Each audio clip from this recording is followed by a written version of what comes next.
رمضان قرب والترم ابتدى من فترة ولسه ما بدأناش مذاكرة وعاوزين نستغل رمضان، بس كل سنة بقى بنحط بلان خرافية ومش بنحقق أي حاجة. كل مرة نقول إن رمضان فرصة وهنتغير، نطلع نفس النسخة مفيش أي حاجة بتتغير.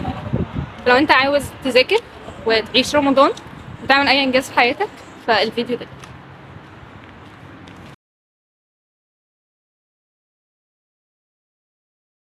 النبي صلى الله عليه وسلم إذا كان أول ليلة من شهر رمضان، أول ليلة، أول مغرب، صفدت الشياطين ومرضت الجن، ربنا سبحانه وتعالى بيمن عليك وبيكتف يسلسل مرضة الجن العتولة عشان تعرف تنطلق. وغلقت أبواب النار فلم يفتح منها باب، كل أبواب النار تتقفل لك. وفتحت أبواب الجنة فلم يغلق منها باب، كل أبواب الجنة تتفتح لك. كالعادة عكس الإضاءة، بس المرة دي هو ده طريق يعني. فقبل بقى ما ندور على حلول محتاجين نفهم المشكلة بالظبط ونحللها والحاجات دي كلها. فاحنا بيبقى عندنا رمضان، فاحنا بنبقى صغيرين، ممكن التركيز يقل شوية، طبعا عندنا مذاكرة وعندنا سواء بقى ميدترم امتحانات الحاجات دي كلها، ومحتاجين ان احنا نوازن بقى ما بين الاتنين وما نضيعش برضه رمضان وبرضه ما نضيعش مذاكرة. فانا دلوقتي رايحه بس مكتبه اسكندريه، هجيب التذكره، عندي شويه تاسكات كده عاوزه اخلصها، فهجيب التذكره الاول وبعد كده ندخل نكمل كلام جوه. اصعب حاجه بقى في المكتبه هي رحله البحث عن مكان نقعد فيه. بالنسبة للمذاكرة هو الكلام لو يبدو بديهي شوية بس بجد هو ده اللي بيجيب نتيجة. بلاش نحط أهداف خرافية واحنا عارفين ان احنا مش هنحققها في النهاية. فأنا هحط تارجت كبير قوي ان انا هخلص مثلا 4 محاضرات في اليوم، 10 محاضرات في اليوم. هاجي الاقي نفسي مخلصتش اي حاجة، ممكن اخلص اول يوم، ممكن اخلص محاضرة، تالت يوم همتي هتبدأ تقل. ليه؟ لان التارجت الكبير بتاعي 10 محاضرات، فلو قدرت ان انا التزم بيها في يوم مش هقدر التزم بيها في تاني يوم. فهنحط اهداف صغيره خالص. فانا هحط هدف اللي انا هعمل محاضره واحده بس في اليوم، هحدد لها ساعه معينه. فانا لو في نهايه رمضان عملت محاضره واحده بس في اليوم، فانا في نهايه رمضان خلصت 30 محاضره في الشهر كله. يعني ممكن اكون جبت كل المحاضرات اللي كانت عليا او متراكم عليا حاجات بسيطه.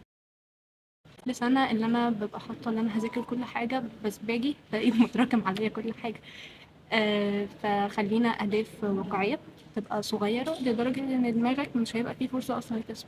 أنا مش هعمل حاجة غير إن أنا هذاكر مثلا هي ساعة في كذا للساعة كذا، هنجز الحاجات اللي ورايا من غير ما أبقى قاعدة مقدرة نفسي 6 ساعات تركيزي عمال بيقل وأنا مش فاهمة أي حاجة، وبسم الله أنا بذاكر وضيعت رمضان وضيعت المذاكرة ومش طايقة نفسي وبوظت كل حاجة. فده كان بالنسبة للمذاكرة، وده هينقلنا بوينت تانية وهي البركة في المذاكرة. تعالي نشوف هنعمل ازاي. العصر ده هروح أصلي بقى. المفروض احنا في المكتبة بنتكلم بصوت واطي جدا جدا جدا عشان شايفين الهدوء اللي احنا فيه. هروح أصلي العصر وبعد كده أرجع أكمل التاسكس. إن الصلاة كانت على المؤمنين كتابا موقوتا.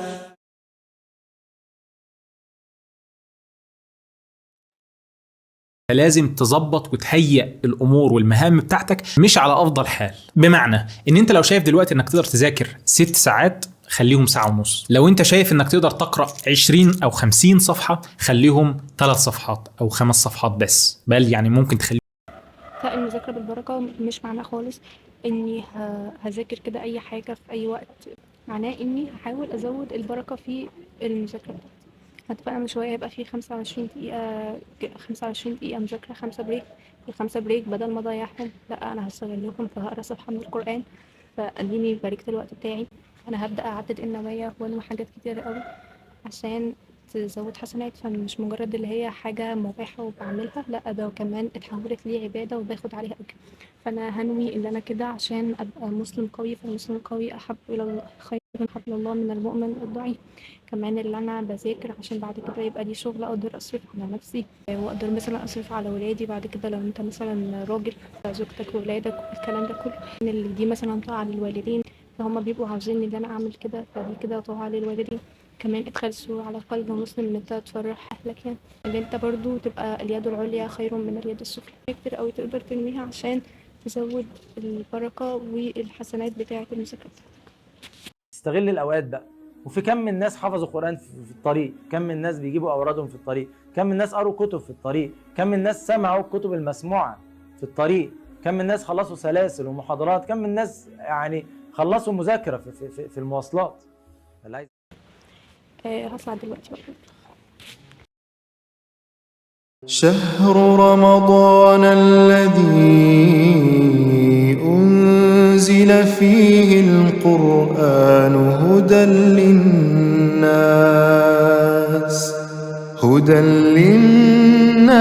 وبينات من الهدى والفرقان. خلينا متفقين ان رمضان فرصة ونعمة من عند ربنا، فبلاش اول حاجة ترفض النعمة، تضيع الفرصة من ايدك، استغل الفرصة وشكر ربنا على نعمة وجود رمضان. تاني حاجة هقولها، ما تستناش ان رمضان هو اللي يغيرك، لازم الخطوة تبدأ من عندك وانت تبدأ بالتغيير. ولو ارادوا الخروج لأعدوا له عدة. لو انت عاوز تتغير في رمضان هتعمل بلان وهتنوي حاجات معينة تعملها في رمضان. لو انت مش عاوز تتغير في رمضان فانا عاوزة اقولك انك هتزيد سوء عن الفترة اللي قبل رمضان. خاب وخسر من ادرك رمضان ولم يغفر له. يعني انا لو ادركت رمضان وما تغفرليش انا هخسر كده مش هكسب، مش هفضل مع الحاجة اللي انا عليها، لا انا كده هخسر. فاستغلوا رمضان. طيب ادينا اتكلمنا بقى عن المذاكرة والجزء ده، عاوزين بقى نتكلم عن رمضان وازاي نستغله في ظل مثلا الكلية والظروف اللي احنا بنمر بيها، مثلا الشغل والحاجات دي كلها. اول حاجة هنعملها هو ان احنا هننوي توبة صادقة لله. انا مش بعمل ذنوب، توبة ايه؟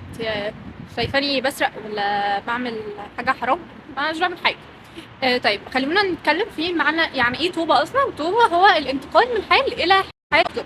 فمش لازم ان انت تبقى تعمل كبيرة من الكبائر عشان تنوي ان انت تتوب، لا انت هتنوي ان انت تغير حياتك للاحسن. يا ربي والله انا هحاول ان انا اخد خطوات احسن، هلتزم في الصلاة اكتر، هصلي الفروض كده لازم. يعني انت لو مش بتصلي الفروض فدي لازم لها توبة عشان نصلي الفروض. فتوبة مش معناها ان انا لازم اكون بعمل كبيرة من الكبائر، لا التوبة اصلا معناها هو الانتقال من حياة الى حياة احسن. فانا يا رب انا عاوز اتغير من الحياة اللي انا فيه ده، اللي انا ابقى احسن، التزم بالعبادات بشكل اكتر، الحاجات دي كلها. فاحنا لازم هنبقى ندمانين على اي حاجة فوتناها، اي غلط عملناه. تقدر تقول انك بتجدد العهد مع ربنا، يا رب انا هتغير هبقى احسن، ودي اول خطوة. تاني واهم حاجة لازم نعملها في رمضان، مش هقولك انك تزود عبادات، تصلي تراويح، تقرا قرآن، مش عارفة ايه، كل الكلام ده كويس واكيد اجره عظيم، لكن هقولك على حاجة اهم من كده. الحاجة اللي انت بتعملها اصلا تتقن وتحسن في الحاجة اللي انت بتعملها. انت دلوقتي بتصلي الفروض كده لازم كلنا نصليها، بدل ما اصليها وانا بكروتها على طول كده عشان اخلص من الصلاة، لا ان انا هبدأ احاول ان انا اركز مثلا في الصلاة بشكل احسن، اللي انا محاول ما اسرحش، اللي انا احاول اتدبر الايات اللي انا بقراها، اللي انا مثلا اقرا كل شويه بايه او بصوره مختلفه، مش مجرد حاجه انا حافظاها وروتين عمال بعمله وانا مش فاهم انا بعمل ايه اصلا. الدعاء مثلا مش مجرد اللي هو دعاء انا حافظاه وعماله بسمع وخلاص، لا استشعر معنى الدعاء، استشعر معنى اليقين بالله، استشعر حسن الظن في الله، الكلام ده كله. القرآن مش مجرد اللي انا عاوز اختم ختمه 2 3 4 على طول وخلص، لا نحاول نبدا نتدبر الايات، نفهم معناها. طب ربنا هنا بيقول لنا ايه؟ طب ربنا هنا عاوز مننا ايه؟ طب في هنا امر معين، طب في هنا نهي، طب ربنا كان بيقول لنا قصص الانبياء دي ليه؟ عشان نتعلم منها وناخد منها عظة وهكذا. فنبدا نحاول نتقن الحاجه اللي احنا بنعملها اصلا. انا كده بصلي، كده بقرا قرآن، الحاجات دي كلها، فبدل ما اعملها بكروته وما اخدش عليها حسنات، لا انا هزود الحسنات بتاعتي. بيبقوا 2 واقفين جنب بعض في الصلاه، في واحد صلاته حسناتها اكبر بدرجات كبيره قوي من صلاه الراجل اللي جنبه. ليه؟ بتبقى حضور قلب بقى وخشوع والحاجات دي كلها. دي فرصه ان احنا نبدا نغير الحاجات دي كلها ونبدا نعملها باتقان، لان ببساطه البيئه بتاعت رمضان كلها اصلا بتشجعك على الطاعات. فانت كده بتعمل طاعات، حاول تعملها بشكل احسن، بشكل يرضي ربنا وبشكل انت ترضى عن نفسك فيه. كمان حاجه بسيطه نحاول نستغلها هي الاوقات البينيه. الاوقات البينيه يعني ايه؟ الاوقات اللي هي بتبقى ما بين الحاجه اللي احنا بنعملها ومش واخدين بالنا منها. زي اللي انا بروح الكليه فانا بيبقى فيه وقت مواصلات، انا ممكن استغل وقت المواصلات ده واقرا فيه مثلا جزء من القرآن، ايا كان بقى على حسب وقت مواصلاتي. ان شاء الله لو آية واحدة بس، الآية الواحدة دي ممكن تفرق وهتزود درجاتي في الجنة وتزود حسناتي. غير كمان ان المكان بتاع المواصلات هيشهد عليا، والكلية برضو هتشهد عليا ان انا ما كنتش بروح مجرد ان انا مثلا بذاكر وبتعلم خلاص، لا انا كنت بروح وبذاكر وبتعلم وكمان بذكر ربنا. فكل دي حسنات وكل ده استغلال للوقت سواء في رمضان او غير رمضان. كمان اللي انا مثلا ما بين المحاضرات، فبدل ما اقعد ما اعملش اي حاجه او اللي انا اسكرول على تيك توك او الحاجات دي كلها، لا انا مثلا هذكر ربنا، هقرا شويه من القران، هفهم معنى ايه. عارف لو انت كل يوم فهمت معنى ايه واحده بس، تخيل انت على مدار الشهر هتفهم معنى 30 ايه. 30 آية انت ما كنتش فاهم معنى ايات قبل كده، فانت بعد الشهر ده عرفت 30 آية وهكذا. ممكن كمان اصلا تبدا تحفظ قرآن في الفترات البينيه دي، 5 دقايق هنا و10 دقايق هنا وساعة هنا ونص ساعة هنا ومش عارفة ايه. لما تبدأ تجمعهم على بعض، لا انا مجرد مثلا انا حاطة تارجت اللي انا هحفظ الآية دي بس، تلاقيك حفظتها وفهمتها ودخلت على اللي بعدها. ممكن تلاقي نفسك بتحقق انجازات وبتخلص اجزاء كتير قوي وانت مش حاسس. فحاول تستغل الاوقات البينية. واخر حاجة هنبعد عن المحرمات. في كتير قوي بيقدروا يعملوا طاعات، كتير قوي بيصلوا في رمضان، كتير قوي بيصوموا في رمضان، بس مين الصيام بتاعه هيبقى صحيح؟ مين اللي بيبعد عن المحرمات؟ مين بيبعد عن السوشيال ميديا وتضييع وقت؟ ومين بيبعد عن تيك توك والاغاني والحاجات اللي بتبقى في تيك توك؟ مين بيبعد عن اي حاجه تقدر تجره ليه ذنب؟ مش كتير، لكن كتير كلنا اغلبنا بيصوم واغلبنا بيصلي والكلام ده كله، لان البيئه زي ما قلت بتساعدك اصلا انك تعمل كده. فخليك مثلا لو احنا جينا نقول ان الناس اللي هي بتبعد عن الحاجات دي 1% في رمضان، خليك انت من ال1% دول. رمضان فرصة، والله اعلم هتيجي تاني ولا مش هتيجي، فاحنا لازم نستغلها. أميرة من المستقبل جاية حاسة إنه بيجرالي حاجة لو ما عملتش فيديو وأنا في الأوضة. تلخيص بقى أو ريكاب سريع للفيديو. احنا أول حاجة كنا بنتكلم عن المذاكرة، وقلنا إن احنا لو حطينا تارجت صغير قوي زي إن أنا هخلص محاضرة واحدة في اليوم أو محاضرتين بالكتير قوي، حدد لهم وقت معين. كمان هفصل وقت المذاكرة بإن أنا أقرا صفحة من القرآن، أقول ذكر معين، فما يبقاش كله ورا بعضه، بحيث إن أنا دماغي متهنية. لو احنا مشينا على الخطوات دي فإن شاء الله هنطلع بأحسن النتائج في خلال شهر رمضان بالنسبة للمذاكرة. تاني حاجة اتكلمنا فيها وهي العبادة في شهر رمضان وإننا لازم نستغله. فقلنا إن رمضان فرصة، وقلنا إن احنا نحاول نبدأ رمضان باللي احنا هنتوب لله توبة صادقة، واللي احنا نحاول نغير وضعنا ونبدأ صفحة جديدة مع ربنا. كمان قلنا إن احنا هنحاول نحسن العبادات اللي احنا بنعملها اوريدي، نعملها بيقين أكتر، نعملها بخشوع، نعملها بتدبر. تالت حاجة قلنا إن احنا نستغل الأوقات البينية ما بين الحاجات اللي احنا بنعملها اوريدي، فده كده كده وقته ضايع، فبدل ما يضيع أنا هحاول أستغله والنتيجة هتبقى خرافية. وآخر حاجة قلنا إننا نحاول على قد ما نقدر نبعد عن الذنوب وعن المعصية وعن أي حاجة تبعدنا عن ربنا، ودي هتبقى أهم خطوة معانا. وينادي مناد كل ليلة يا باغي الخير أقبل ويا باغي الشر أقصر، فاسمع النداء. ثم قال صلى الله عليه وسلم ولله عتقاء من النار وذلك كل ليلة. وبس كده، ده كان الفيديو بتاعنا النهارده. ربنا يبلغنا رمضان ويتقبل منا الصيام والخير، وما تنسوش بقى تعملوا لايك وسبسكرايب للشانل.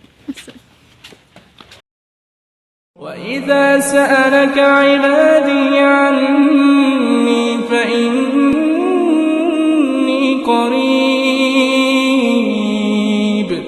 أجيب دعوة الداعي إذا دعان فليستجيبوا لي وليؤمنوا بي لعلهم يرشدون.